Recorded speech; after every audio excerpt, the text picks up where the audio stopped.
Y siguiendo en este cierre de semana, siguiendo al lado B, mirando la campaña electoral, ¿qué está pasando con la economía? Hay distintas miradas sobre un proyecto económico de país, hacia dónde debe ir el Uruguay. ¿Qué pasa en el Frente Amplio? Hay distintas observaciones sobre ese punto. De varios temas estaremos hablando hoy. Bienvenidas, bienvenidos. Así comienza el lado B. A poco más de una semana para las elecciones internas, los comandos políticos de los candidatos Yamandu Orsi y Carolina Cose empezaron a manejar extraoficialmente algunos posibles nombres para integrar un eventual gabinete. Algunos de los nombres que han circulado en las últimas semanas para integrar el equipo económico de un eventual gobierno frente amplista van desde Fernando Lorenzo, Martín Valcorba, Mario Vergara, y dos perfiles que se manejan para un posible ministro de Economía son los nombres de Gabriel Odone y Pablo Ferreri. El nombre de Odone comenzó a sonar hace varios meses, desde que se supo que tras retirarse de la actividad privada, pasaría a integrar el equipo de asesores en materia económica de Orsi. En noviembre del año pasado, Orsi fue consultado sobre la posibilidad de que Odone fuera su ministro de Economía. Me encanta tener a Gabriel siempre como una persona de consulta, señaló Orsi. Quienes apoyan al ex intendente canario quieren al economista Odone y desde filas de Carolina Cose prefieren al ex subsecretario de Economía, Pablo Ferreri. Con el pasar de los meses, la idea de que Odone pueda ocupar esta cartera cobra fuerza en el equipo de Orsi, incluso luego de que Vergara, ex ministro de Economía y ex presidente del Banco Central, bajase su precandidatura. Sin embargo, esa visión no es compartida por el entorno de Cose. No puedo ocultar que no es quien desde nuestro punto de vista sería la mejor expresión para la conducción económica para un gobierno del Frente Amplio, afirmó esta semana el semanario Búsqueda el secretario general del Partido Comunista Juan Castillo. Desde ese ámbito ven con mejores ojos que quien comande la política económica sea Ferreri, quien fue nombrado por Cose como coordinador de inversiones de la Intendencia de Montevideo. En la jornada de hoy, el senador frente amplista perteneciente al Movimiento de Participación Popular, Alejandro Sánchez, afirmó que tanto Odone como Ferreri representan posturas similares y que ninguno de ellos está asociado al Partido Comunista. Lo voy a llamar a Juan para ver por qué no le gusta tanto Odone y sí le gusta Pablo Ferreri. Parece ser los dos más o menos del mismo sector, ¿no? Ninguno de los dos comunista, ¿no? Pero eso... capaz que no le gusta Ferreri tampoco. Bueno, está... bueno, en la nota que usted está haciendo referencia... Más allá de que apoya a Cose. No, en la nota que ustedes están haciendo referencia, que yo leí, dice que desde el comando de Orsi prefieren a Odone, prefieren a Ferreri. Sí. Y da a entender cómo es. La política económica, como la política de seguridad, va a ser de todo el Frente Amplio. Y la vamos a llevar adelante de la mejor manera posible.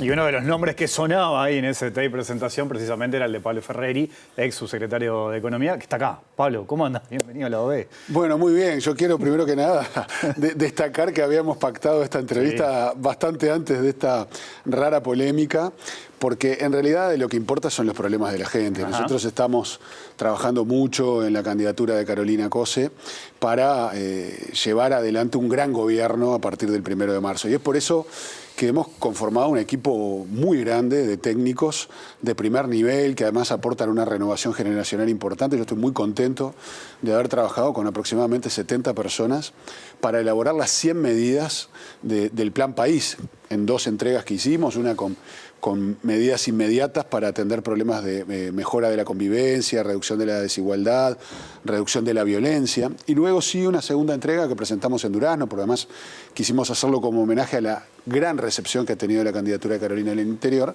con medidas que tienen que ver con un corte más estructural, con temas más de fondo y que hacen a un proyecto de desarrollo económico y social en el cual queremos trabajar. Y en eso estamos concentrados, creo que eso es lo más importante. El 27 de octubre es clave, ahí los uruguayos vamos a decidir entre 2 rumbos. Lo que estamos haciendo ahora los Frente Amplistas creo que es al final del día ordenar la fórmula.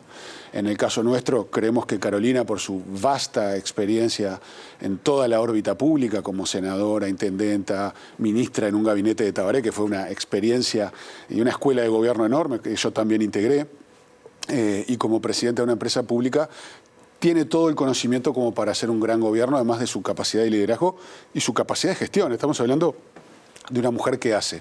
Por lo tanto, además yo me siento muy cómodo trabajando en esta lógica de presentar propuestas, de presentar ideas. Creo que la discusión es esa, de ideas. Bueno, Ahí está el producto, 100 propuestas concretas sobre un programa común que tiene el Frente Amplio, y en esa línea nosotros vamos a trabajar. No nos puede distraer nada. Ahí va, se habla de shock de infraestructura, ahora me gustaría profundizar en eso. Mencionabas recién, ¿no? Porque es verdad que habíamos programado la entrevista antes que pasara todo esto, hablabas de una rara polémica, pero se te pone de un lado a vos, el otro a Odone. ¿A vos te interesa ser ministro de Economía? Mirá, ¿se habló de eso por lo menos? Por mí habla mi trayectoria. Yo soy un militante frente amplista,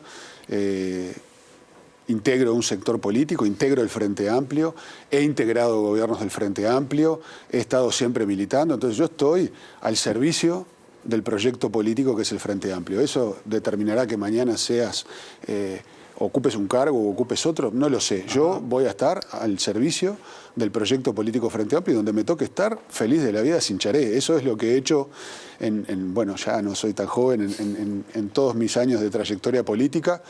A esta altura me permito con cierto orgullo, sin soberbia, pero con orgullo, decir, bueno, por mí habla mi trayectoria y cómo he estado al servicio de este proyecto. O sea que si te lo proponen, es un sí, digamos, o estás dispuesto a conversarlo. No es momento, o sea, el momento nuestro ahora es prepararnos para la interna, presentando medidas, discutiendo propuestas. Además, en el caso de Carolina es una candidatura que el otro día miraba el resumen de las pautas publicitarias de todos los precandidatos, y realmente Carolina, con una pauta muy modesta, está marcando agenda. Eso es por su liderazgo, por las propuestas que está poniendo arriba de la mesa. La discusión tiene que ser de ideas. ¿Quién es la mejor persona para liderar este proyecto político para cambiar al Uruguay? Bueno, en eso estamos. Los cargos es un tema, francamente, esto lo digo con convicción, creo lo que te digo, es un tema secundario, o por lo menos para otro momento, ¿no? Quienes seguimos tu carrera, quienes conocemos tu pensamiento económico, tus opiniones, tus análisis, lo mismo puedo decir de Odone, encontramos algunos puntos en contacto, también algunas diferencias. Sé que son amigos, se llevan bien. ¿Hay mucha diferencia? ¿Hay más puntos de contacto entre una postura y otra? ¿Cómo lo definirías eso? Primero que nada, esto no se puede transformar en ningún caso en A o B con respecto a las personas.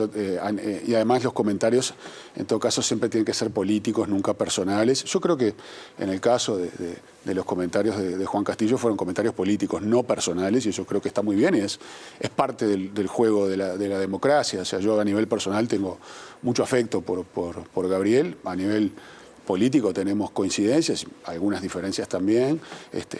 Bueno, cada uno ha hecho sus comentarios, eso cada uno buscará, pero no pasa por ahí. Realmente no creo que en mi caso el foco tenga que estar en esa discusión, y sí en lo que hemos estado haciendo en los últimos 6 meses, recorrer el Uruguay, conversar con todas las organizaciones políticas, sindicales, académicas, empresariales, para, sobre la base del programa del Frente Amplio, generar las mejores propuestas para mejorarle la calidad de vida de los uruguayos. Estamos en un país que no crece hace una década, y que en este periodo de gobierno además aumentó la desigualdad, aumentó la pobreza infantil, aumentó la mortalidad infantil. Vimos el otro día análisis a partir de la encuesta de hogares, analizando los microdatos, cómo al cierre del año 2023, 4 de 5 deciles perdieron ingresos con respecto al 2019, y solo los ganó el quintil más rico. Entonces, estamos claramente en un modelo de gobierno, en un rumbo de gobierno que beneficia a muy pocos. Como el presidente lo decía, gobiernan para los maya oro. Bueno, nosotros queremos una realidad distinta. Para mí, 5 años más de este rumbo sería algo muy negativo para el país, muy negativo. Basta ver cómo se comportan los ingresos, la desigualdad que se ha generado en este periodo, para tener claro que no es por ahí que queremos que vaya el destino de los uruguayos. Hablabas de las propuestas de COSE, el plan país, ¿no? Yo mencionaba recién el shock de infraestructura, en el que se pone el foco también. ¿Qué significa eso? ¿Y cómo se financia eso, por ejemplo? Bueno, mirá, nosotros, como te decía, estamos convencidos de que Uruguay tiene que tener una potente agenda pro crecimiento. En los últimos 10 años crecimos al 1% promedio anual, y esa es una tasa de crecimiento que no alcanza para sostener el estado de bienestar que los uruguayos queremos y nos merecemos. Tenemos que crecer mucho más, y para eso tenemos que generar más inversiones, para volver más atractivo el país, y que a través de esas inversiones se genere el crecimiento y empleo de calidad bien remunerado. Para eso tenemos que aumentar, entre otras cosas, el potencial físico del Uruguay. Uruguay tiene que dar un salto en su infraestructura para tener un país más productivo. Por ejemplo, pongo 3 o 4 ejemplos breves.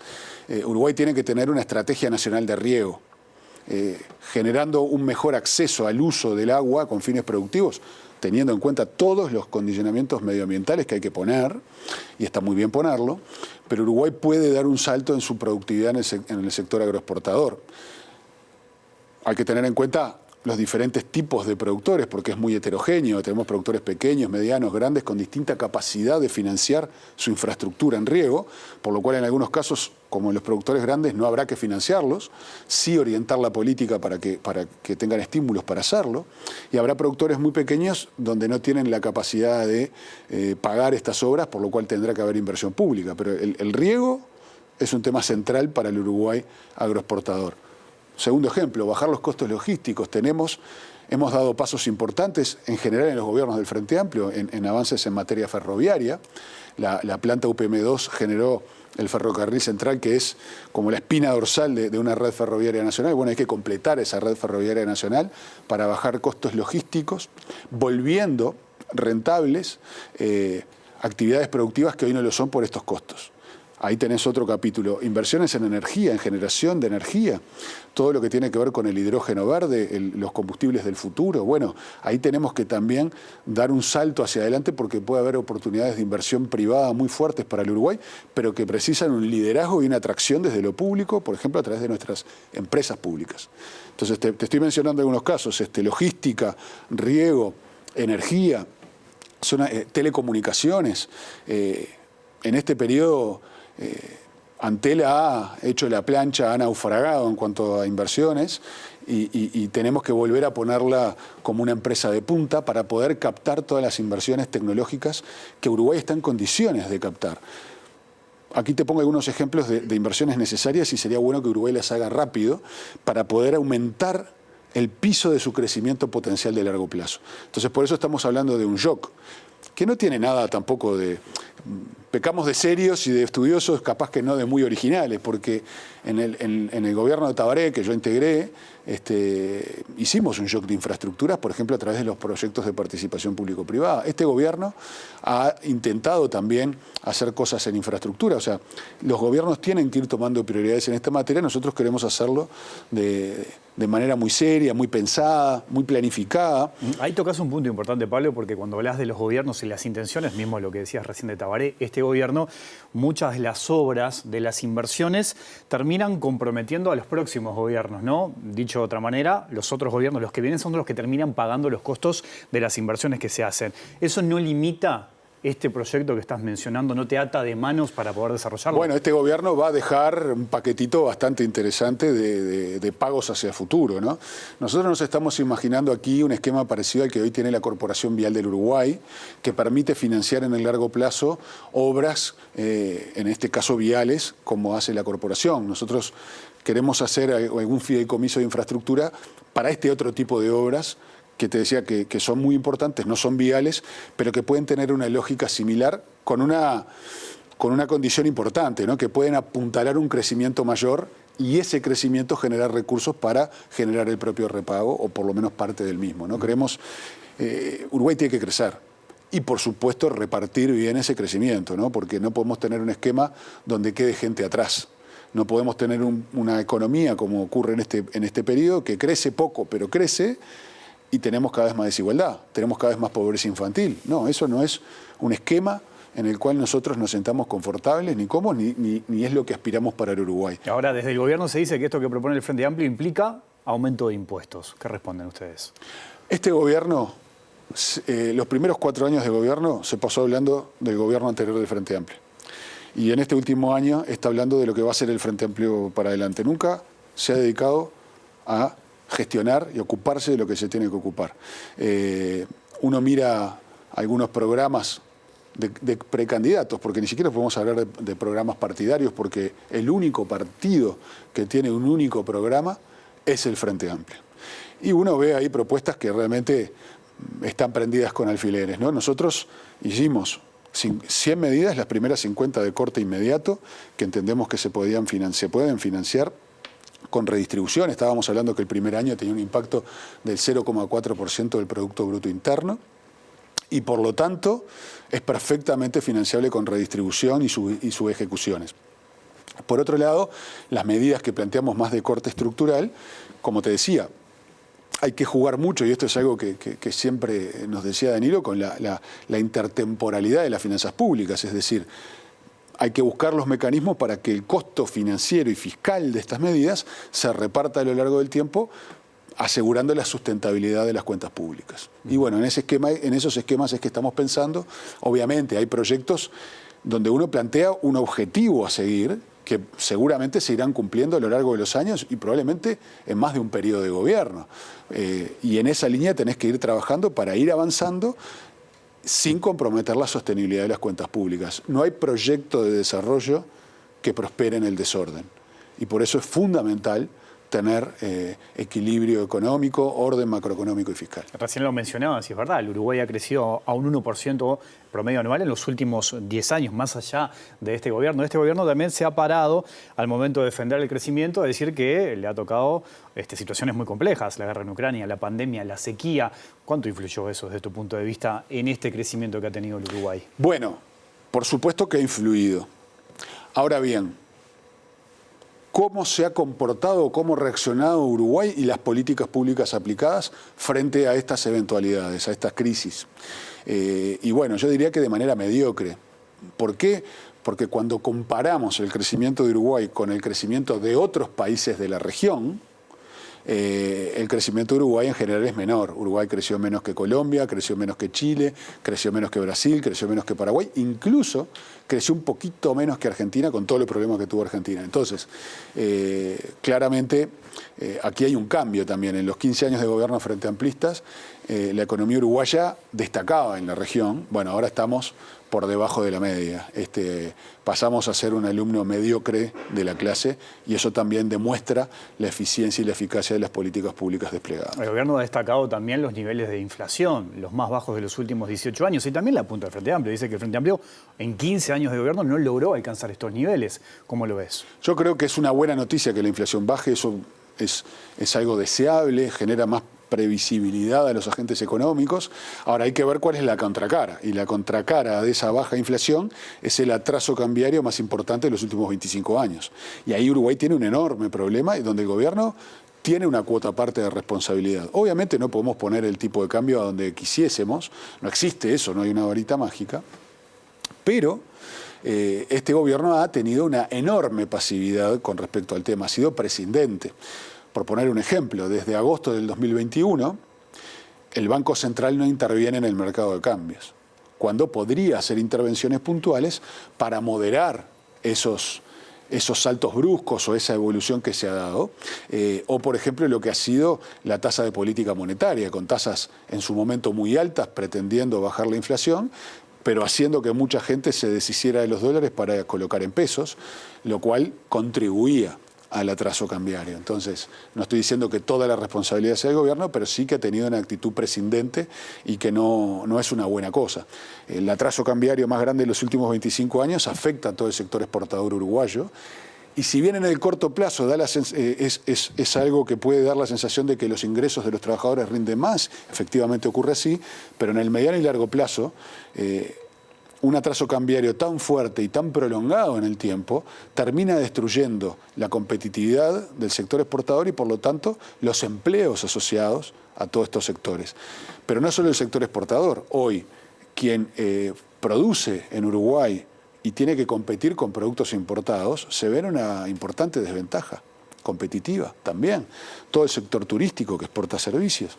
Bueno, yo creo que este va a ser un tema importante para el periodo que viene. Uruguay, en el próximo periodo, el equipo económico que asuma tendrá una economía estancada, con un crecimiento marginal, con el atraso cambiario más grande de las últimas décadas, con una deuda pública que aumentó 10 puntos del PBI y con pocas reformas avanzadas en este periodo de gobierno para atender a mejorar esa competitividad estructural. Uruguay no ha avanzado en inserción internacional, por ejemplo, no ha avanzado en la promoción y defensa de la competencia, en generar mercados más competitivos. Es más, ha retrocedido en esta materia, otorgando un monopolio privado sin control de precios en el puerto de Montevideo por 60 años. No ha avanzado en inversión, ni siquiera en una ruta estratégica de inversión en ciencia y tecnología y en innovación.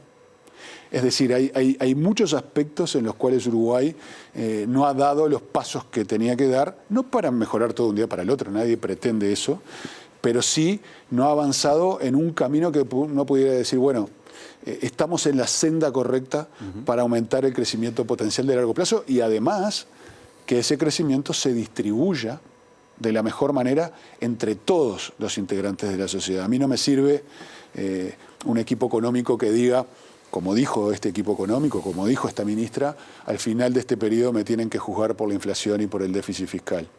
Que dicho sea de paso, la nota tampoco sería muy buena, porque en materia de déficit fiscal estamos prácticamente igual que en el 2019, con más deuda pública, y en materia de inflación la contracara es el atraso cambiario. Pero un equipo económico tendría que ser juzgado, además de eso, y sobre todo, por cómo mejoró la calidad de vida de la gente. Porque al final del día la economía es eso, una herramienta para mejorar la calidad de vida de la gente.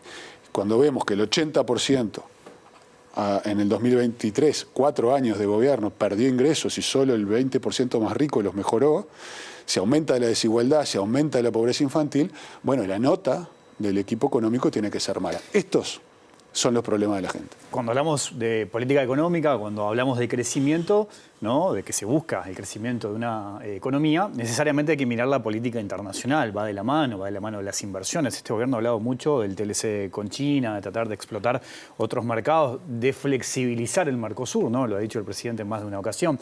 ¿Qué plantean ustedes en materia de política internacional? ¿Hacia dónde hay que apuntar?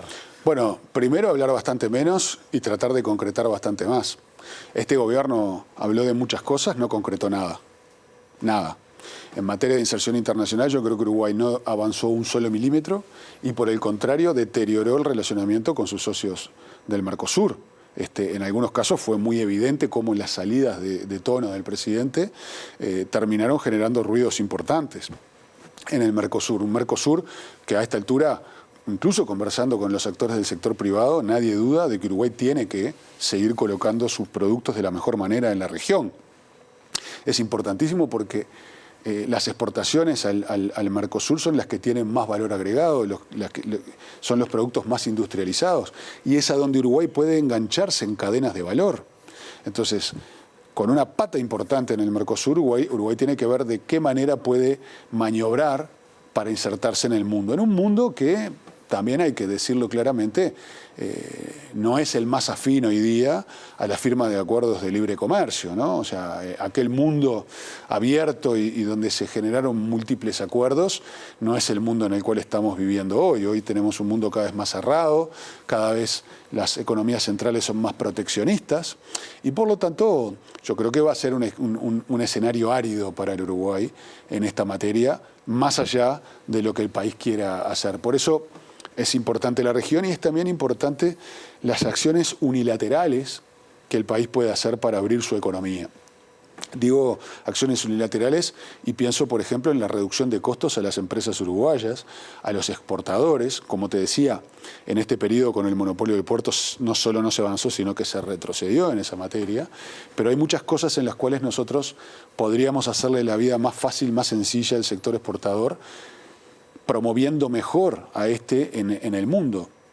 Algo increíble en este periodo de gobierno, Uruguay 21, que era un organismo que había adquirido mucho peso, un gran trabajo se hizo en los gobiernos del Frente Amplio, en este periodo de gobierno se quitó al sector privado del Consejo de Dirección, cuando es absolutamente lo contrario. La idea es que el sector público y el privado trabajen juntos para promover a Uruguay en el mundo. La CIASEX, una sigla rara, que es en definitiva el conjunto de organismos del Estado, de ministerios, vinculados a temas de comercio exterior y de promoción del Uruguay, ese organismo en este periodo de gobierno no se juntó ni una sola vez, nunca. Bueno, parece que tenemos que cambiar la pisada, como en tantas otras cosas, en materia de promoción del Uruguay y de inserción internacional. Pablo, te agradezco mucho tu visita esta noche aquí a La Vela. Seguimos en el año, ¿te parece? Ha sido un enorme placer y quedamos a las órdenes, como siempre. Hasta la próxima. Nosotros seguimos, cambiamos de tema, pero seguimos en vivo y vamos al móvil. Allí está nuestro compañero Martín Duarte. ¿Cómo andas, Martín? Bienvenido. ¿Cómo andas, Wilmar? Un buen viernes para ustedes. Estamos en la casa de la doctora Raquel Panone, médica personal de José Mujica, porque hace algunos días terminaron las 32 sesiones de radioterapia que el expresidente llevó adelante luego de que se comunicara justamente su cáncer. Y vamos a conocer un poco cómo fue este proceso, qué se espera de aquí en más justamente en torno a la salud de Mujica, que viene participando activamente también de actividades políticas. De hecho, días atrás lo teníamos allí por el canal, podíamos conversar con él y manifestaba que estaba contento porque lo habían dejado hacer algunas actividades, el tractor. Raquel, un gusto tenerte por acá, gracias por recibirnos. Hablábamos fuera del aire de cómo te vinculas. Me gustaría que nos resumas esa historia de cómo te convertiste en la médica personal de Mujica, cómo se conocieron. Bueno, esto lleva muchos años. Yo lo conocí cuando él estaba internado la primera vez, cuando tuvo una descompensación alrededor del 2005, pero en forma muy a distancia, porque yo no lo asistía en ese momento. Y después me fui vinculando con él. Aumentamos nuestro vínculo en la campaña del 2009, cuando él hizo la campaña para la presidencia. Yo lo acompañé durante toda la campaña y a partir de eso lo seguí asistiendo hasta ahora. Los años que fue presidente y después de que dejó de ser presidente seguimos con el mismo vínculo.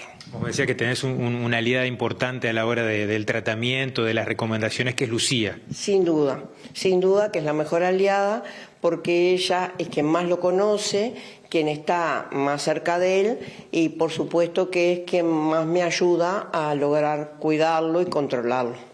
¿En qué consistió para el televidente? Recordamos aquella conferencia que se brindó en el MPP cuando se informaba del cáncer y el tratamiento que iba a recibir, de hecho el ofrecimiento que hubo de distintos países de poder atenderlo. Finalmente se definió hacer 32 sesiones de radioterapia que culminaron hace algunos días. Contanos cómo fue el proceso, en qué consistieron y cuál fue la respuesta física que tuvo también Mujica, que era uno de las dudas que generaba, por un lado por la edad también, ¿no? Sí, él se hizo 32 sesiones de radioterapia que finalizaron el miércoles pasado, el 19, que toleró bastante bien. Tuvo algún episodio alrededor de las 10 sesiones, 12 sesiones, donde su sensación de cansancio aumentó y eso se pudo ver claramente alrededor del 20 de mayo, del 23 de mayo, estaba muy cansado. Y ahí le dimos algunos estimulantes, algunos preparados para que mejorara el apetito y empezó a sentirse mejor y pudo completar, por suerte, las 32 sesiones de radioterapia. Cuando nosotros hablamos en la conferencia de prensa, hablamos que de los tratamientos para este tipo de patología, con el único que podíamos contar era con la radioterapia por las enfermedades previas de Pepe. Y y fue el que elegimos hacerlo en Uruguay porque teníamos el equipo que lo permitía, porque teníamos la seguridad del resultado que ese equipo nos iba a brindar y el resultado es muy bueno. Él pudo completar las sesiones acá, pudo mantenerse en su ambiente y hacer algún tipo de actividad como ustedes vieron. Y hoy no podemos todavía evaluar la respuesta al tratamiento, pero sí notamos que él empezó a sentirse ya un poco mejor. Su paso positivo a haber finalizado también las sesiones, ¿no? Claro, por supuesto. En realidad, cuando nos planteamos inicialmente el tratamiento, teníamos el desafío de si lo iba a tolerar. Ese era el primer desafío. Eran muchos días, muchas sesiones, con una carga de radiación muy alta que fue planeada por los médicos radioterapeutas justamente con una aspiración curativa para intentar curar ese cáncer de esófago. Eso significaba una mayor desgaste físico para el resto del cuerpo, pero por suerte pudo finalizarlo y pudo finalizarlo bien. Para el televidente, ¿en qué consistían o cuánto tiempo consistían las sesiones a nivel de impacto y con qué periodicidad se hacían? Las sesiones son diarias, de lunes a viernes. Primero se hace una planificación inicial con respecto a cuánta dosis se va a hacer, en qué lugar y por cuánto tiempo. Cuando se definió que eran 32 sesiones, son sesiones diarias de lunes a viernes de unos 7 minutos, dado que el equipo que se usó es un equipo muy rápido para el ajuste y para la dosis en sí, y eso significaba que fuera todos los días, pero en 10 minutos, 15 estaba fuera. No era más que eso. Bueno, a partir de ahora vos decías, se va a tomar un impasse alrededor de 2 meses para hacer una evaluación en qué va a consistir o qué tipo de exámenes requerirían, justamente para ver, como vos decías, ¿no?, el impacto de la radiación y esa posible cura, que también es uno de los objetivos. Claro, para evaluar realmente en qué situación nos encontramos, tenemos que esperar un tiempo porque la radiación genera inflamación en la zona irradiada y no tiene sentido hacerlo ahora porque vamos a tener una imagen que es falsa, porque tenemos que esperar que eso se desinflame. Cuando finalice ese proceso, que el cuerpo logre desinflamar toda esa zona, eso va a llevar más o menos 2 meses. En esos 2 meses nosotros vamos a hacer estudios imagenológicos, tomografía u otro, para ver en qué situación nos encontramos y ver si precisamos hacer más cosas. Hoy decíamos el rol de Lucía. Bueno, ¿cómo es el Pepe como ahora ya más en el ámbito de esa relación que ya hace unos cuantos años tienen, como paciente a la hora de tomar las recomendaciones? ¿Cuáles son las recomendaciones a partir de ahora, ¿no? En plena también campaña electoral, donde se lo ha visto muy activo, ¿no? En un momento tú recomendabas, bueno, que no lo abracen, no por el hecho de no demostrar el cariño, sino por todo lo que implica. Y aparte un invierno bastante complicado con mucha gripe en la vuelta. Sí, lo mismo dije hoy también, que sigue con sus defensas bajas, porque los actos se multiplicaron, las actividades políticas por la campaña se multiplicaron, y las personas que lo ven, que él anda bien, que él está, que se mueve, que participa, creen que ya pasó y todavía está con las defensas muy bajas, producto de la radioterapia y de que él tiene una enfermedad de fondo, una enfermedad autoinmune, la vasculitis, que también lo inmunodeprime. Entonces el tema de los cuidados se mantienen y debemos seguirlo preservando para que no tenga ninguna infección de las que hay en esta época. Con respecto al tratamiento y su adhesión al tratamiento, por supuesto que el apoyo de Lucía es fundamental en todos los aspectos, pero él es un muy buen paciente. Siempre me preguntan lo mismo y yo repito lo mismo. Él es muy buen paciente cuando uno le explica lo que va a hacer, por qué lo va a hacer y qué necesidad tiene de hacerlo. O sea, yo lo hago con todos los pacientes siempre, pero en él destaco esto porque él es muy racional, uno le explica lo que hace, por qué lo hace, y él lo acepta y lo acata perfectamente, sin ningún tipo de problema. Es un muy buen paciente. Te comentaba hoy fuera del aire que cuando dio la conferencia parecía que él nos daba ánimo a todos, ¿no? O era el mensaje que él quiso transmitir. Te quiero, para cerrar, consultar acerca de tu relación y de esas charlas que por ahí, el Pepe es una persona ni que hablar reconocida en el mundo, donde se ha escrito libros, se han presentado libros hace pocos de él, pero quiero que me cuentes algo de la intimidad a nivel de esas charlas que por ahí puede tener con su médico, con su médica en este caso, o por ahí de esas anécdotas que por ahí quedan por fuera de lo que es la diaria, ¿no? En particular de esa relación o de esas frases o algo que haya quedado marcado a vos como médica personal. Claro, tenemos charlas muy frecuentes. En realidad yo voy a verlo y al verlo significa ver cómo está, controlarlo y después charlas que pueden durar media hora, 1 hora, de acuerdo al tiempo que tengamos los dos, y ahí hablamos de temas diversos, desde la biología hasta la inteligencia artificial, pasando por todos los temas como hace él, porque tiene un conocimiento vastísimo, porque lee muchísimo, porque retiene y entiende lo que lee y lo puede transmitir después, que eso es una virtud impresionante. Entonces, en eso charlamos de muchas cosas. ¿Te acordás de alguna?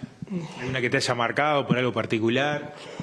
No, en realidad yo viajé los 5 años de su gobierno con él y hay millones de anécdotas, pero bueno, no sé, estar en un país y que me diga, vení, sentate que te voy a leer a Séneca, y te lee la muerte, la definición de la muerte de Séneca, y vos decís, ¿qué está pasando? El Pepe me está leyendo a mí un libro, y vos decís, esto es impresionante. Bueno, como eso es un montón. Pero es muy interesante porque a él le interesa todo lo que tiene que ver con la vida, con la biología, con con la evolución, con las moléculas, o sea, hablamos de cosas y aprendo un montón. Lo que sin duda pasa cuando yo hablo con Pepe es que aprendo siempre. Raquel, muchas gracias por recibirnos, por este resumen a propósito del tratamiento que, como decía la doctora, a partir de los 2 meses, finalizó el miércoles pasado las 32 sesiones de radioterapia, va a tener una evaluación a nivel de examen para ver el impacto que tuvo en este caso la radioterapia y un Pepe que se lo verá activo también en plena campaña, así que gracias por estos minutos. No, por favor. Sigan por allí, compañeros. Muy bien, muchas gracias Martín, le agradecemos a la doctora también por estos minutos. Tenemos que hacer una pequeña pausa, pero hay mucho más. Lado B, es viernes y ustedes saben, se viene Cateto Adyacente, cerramos la semana con humor. Ya seguimos aquí en La Pantalla de TV Ciudad.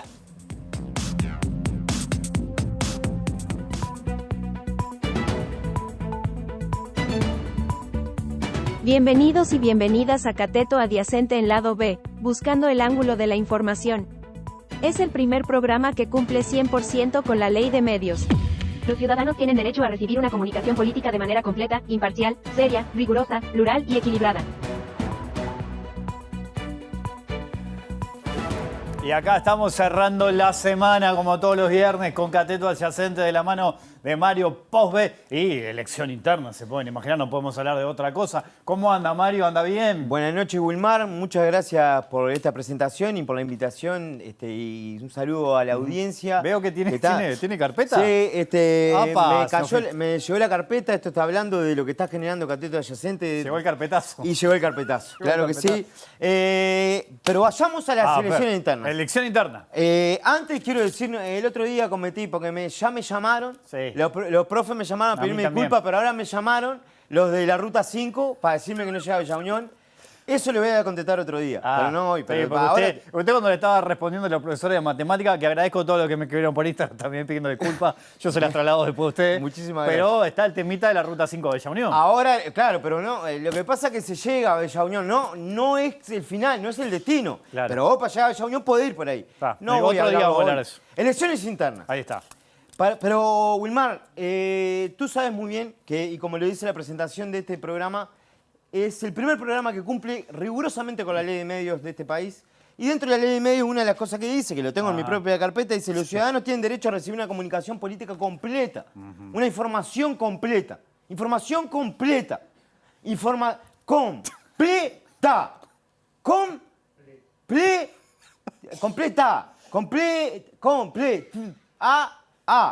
Y así sucesivamente.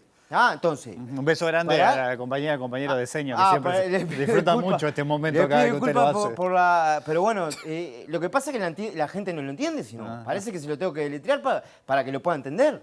Entonces, para dar la información completa de las elecciones internas y para pegarme en la ley de medio, yo antes tengo que hablar de elecciones generales en Uruguay. Entonces, voy a hablar de las elecciones generales, pero antes de hablar de las elecciones generales en Uruguay, para poder dar la información completa, yo tengo que hablar de elecciones en este país desde el arranque de las elecciones. Va a ser historia, digamos. Claro, para darlo completo. Sí.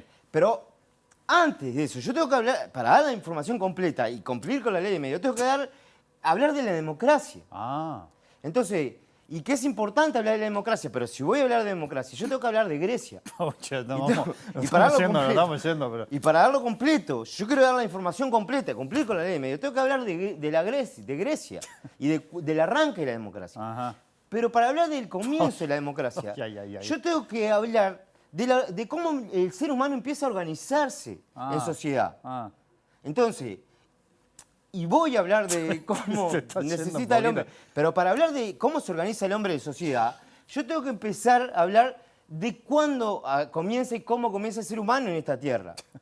Pero para hablar de eso, primero tengo que hablar, para dar la información completa, como me pide la ley, yo tengo que empezar con el Big Bang. Entonces, voy a pedir la pantalla para empezar. Bueno, pero pará, y tengo que hablar del Big Bang siempre y cuando Yo no lo estoy dando completo. Ahora vamos a ver la escala del tiempo. Vamos a ver. Ahí se me escala de tiempo universal. Yo voy a ver, claro, escala de tiempo universal. ¿Qué es esto? Hoy voy a empezar a dar la información completa como pide la ley de medios. Pero escúcheme, yo quiero hablar de elecciones internas. Eso le iba a preguntar, yo no quiero meterme en su informe, pero estamos a pocos días de una elección interna. Exactamente, claro, pero hay que... No va a tener encuesta de políticos, esas cosas. Bueno, voy a tratar de llegar, pero lo que pasa es que yo quiero dar la información completa. Porque usted se ajusta a la ley de medios. Yo me ajusto a la ley de medios. ¿Vos querés que yo no cumpla la ley de medios? Si vos no querés cumplir la ley de medios, es un tema tuyo, Wilmar. Ajá. A mí no me arrastre a no cumplir la ley de medios. Usted siempre al lado de la ley, ¿no? Siempre al lado de la ley. Hay una ley, y está la ley de medios, desde el primer día, del día 1 dije yo voy a cumplir con esta ley. Usted está ahí. ¿Y cómo voy a dar la información completa? Para darla completa, pero aparte, hoy vamos a dar el Big Bang. Sí. Después yo tengo que hablar de Génesis también. Tengo que hablar de la Biblia porque es otra. Es otra completa. Y también tengo que hablar del hinduismo. Eso va a ser otro... Y todo porque hay que cumplir con la ley. Pero todo para hablar de elecciones internas. Ajá. Eso es lo que quiere. Bueno, Big Bang. Sí. 14.500 millones de años hacia atrás. Sí. Hay algún puntito, no sé cuánto, pumba. La explosión ahí. Está. Y listo. de golpe... Todo. Esperá, pero antes, porque también...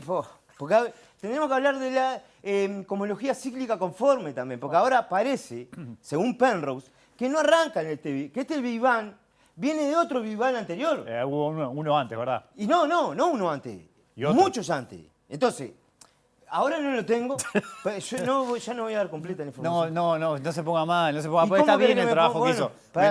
Pero por lo menos que me tomen el Big Bang como completo, porque el otro es verdad que todavía no está Si quieren tomamos como punto de partida el Big Bang. Ahí va, 14.000, está. La nada explota. Todo, está. Menos 300.000. Aparece el ser humano. Sí. En la caverna. No, antes de eso. Un organismo unicelular. Ajá. Que se junta con otros organismos unicelulares y forman organismos multicelulares. Que cuando quieren acordar...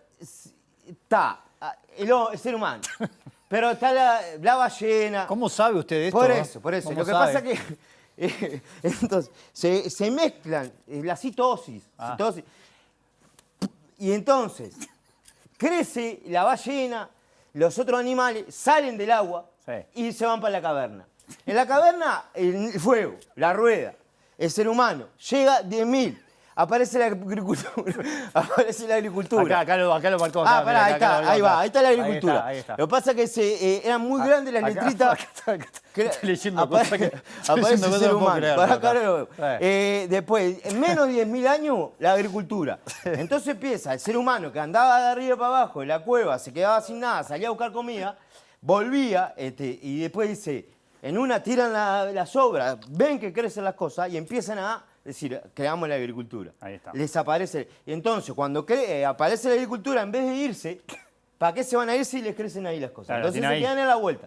Y ahí empieza el excedente de producción.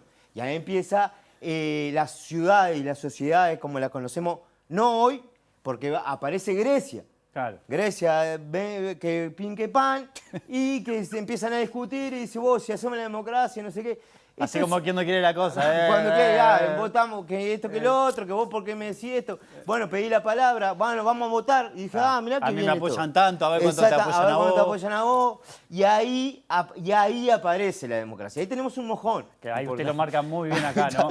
Ahí también me pierdo un poco con la línea, pero Grecia, ahí dice Grecia y la democracia. En el menos 6.000 años para atrás, aparte de contar esto. Son 8.000 y pico de años para atrás. Ya después hablaremos... Porque todo esto yo tengo que hablar, para dar completa la información, yo tengo que hablar de cada punto. ¿Pero usted va a hablar de la elección interna? Hoy, sí, vamos a hablar de elecciones internas, que es lo que hoy nos convoca. Ahí está, bueno. Pero para eso yo tengo que dar la información completa, para cumplir con la ley de medios, que es lo importante acá. Entonces, está 1500, 1700 ahí, más o menos. Descubrimiento de América. Sí. Supuestamente. 1492. Pero que ya sabemos que estaba de antes descubierto. Eso ya se sabe.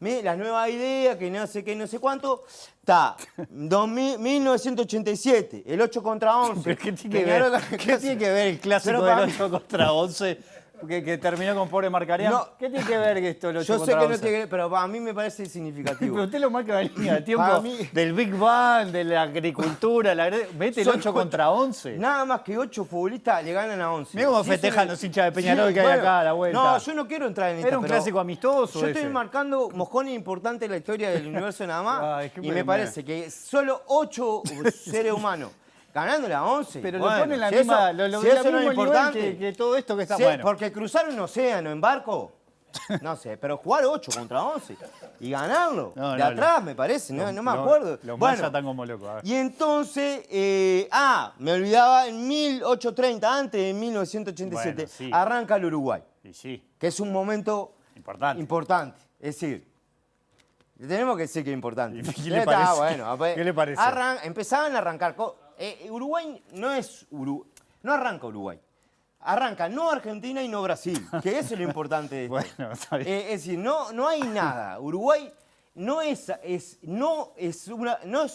Argentina y no es Brasil. Eso es Uruguay, básicamente. Y ahí arranca Uruguay. Y ahí, que aparte, ahora que dice, aparte que es levemente ondulado, es levemente, fíjate la camiseta que elige Uruguay, celeste, es levemente azul. Ni siquiera tenemos un color, no tenemos una montaña, no tenemos un terreno, no somos ni llano ni ondulado. Somos levemente ondulados, levemente azules, levemente fundados. Somos leves. Y eso es interesantísimo. Bueno, a ver. Elecciones internas. Bueno, ¿llegamos a la elección interna? Llegan las elecciones internas, pero yo no sé si tenemos tiempo. No, ya no tenemos. Pero escúcheme, pero usted me dijo en el arranque de la columna que iba a hablar de la elección interna y lo que menos hizo fue hablar de la elección interna. Pero, no, ¿cómo no? Yo estoy hablando de la elección interna, pero dando la información que dice acá. Una comunicación política de manera completa. Bueno, es el único programa que da la información. Sí, usted tiene el sello ahí, de hecho. Y bueno, yo voy a hablar de elecciones internas hoy. No puedo... Discúlpeme, se nos terminó el tiempo. Pero entonces, vamos a tener que discutir esto porque si usted, cada vez que viene, a mí me parece muy bien que usted trabaja muy en serio, yo no es que lo destaco siempre, ¿no? Gracias, es un placer tenerlo acá. Sí, para mí también es un placer. Pero si usted cada vez que toque un tema va a dar toda la información como lo está haciendo, no vamos a encarar nada.